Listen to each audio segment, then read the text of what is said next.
Good morning. Today's podcast is brought to you by Eisenhower Building. Not really, but I'm, just pretending I have sponsors. Anyway, if you're looking for a house to be built for you in the Cranbrook or Kimberley or East Kootenay area, Eisenhower.build. They're awesome. And that's who I'm working for today. So I just had this realization after listening to more Huberman Lab that I need to make a video and explain this part of the dopamine process to you. As it related to my life, upbringing, trajectory, etc. When I was younger, I had a choir teacher named John Trepp, and I was a big, huge fan of his style.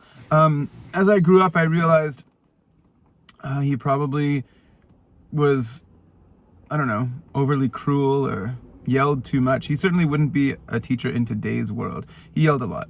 He swore at us from time to time. I loved the guy. He was a great guy. But here's why I loved him.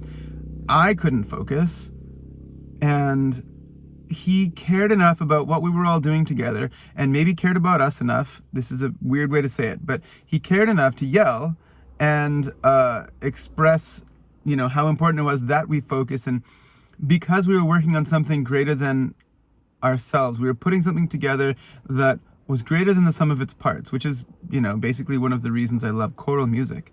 And so he was really intense and was able to get through to me. Why was he able to get through to me? When I wasn't focused and wasn't contributing well, he would basically scare me. I would have an adrenaline rush because he was yelling.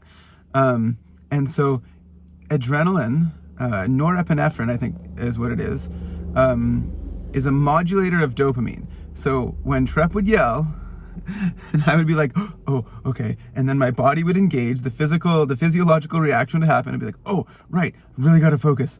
When he would yell, I would have an adrenaline flow, boost, hit, whatever. And then that would help engage or modulate the dopamine system. And then I could focus. And then all of the three different parts of my brain would be able to work at the right time and in the right ways. That, again, more detail on the Huberman Lab podcast, episode 37 about ADHD.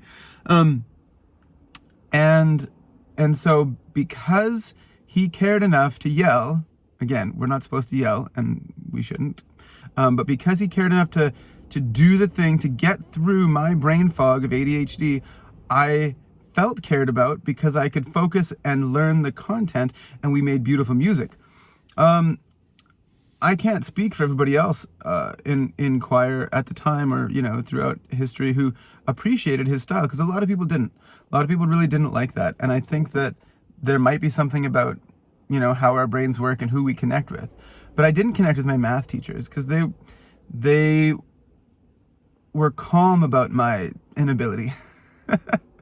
And I think that educators, us teachers, I'm a teacher, will have noticed a pattern where when we have students who aren't paying attention, can't pay attention, and therefore can't get the content, we'll take one of two paths. We'll work really hard and or give up. And when students with ADHD feel the concern and or have an adrenaline rush, whether it's from success in a PE class, the enjoyment of playing music in band or choir, or maybe the fear of the repercussions from the teacher, they're going to have a physiological reaction. If they're, not medicated, they're going to have a physiological reaction that's going to allow them to learn where they otherwise might not. At least this is anecdotal. I'm not a neurologist, but I've seen the pattern in my classes. And so adrenaline is a dopamine modulator. So if you know that and you have ADHD, or you know somebody who does, you can understand why they might be seeking adrenaline through, adrenaline type activities like skateboarding or dirt biking or, risky behavior. And you might notice that they'll be able to make decisions better shortly afterwards. That's another weird one for me, is the inability to make good decisions as a result of all this. So I'm still learning. I hope you're enjoying this, appreciating it.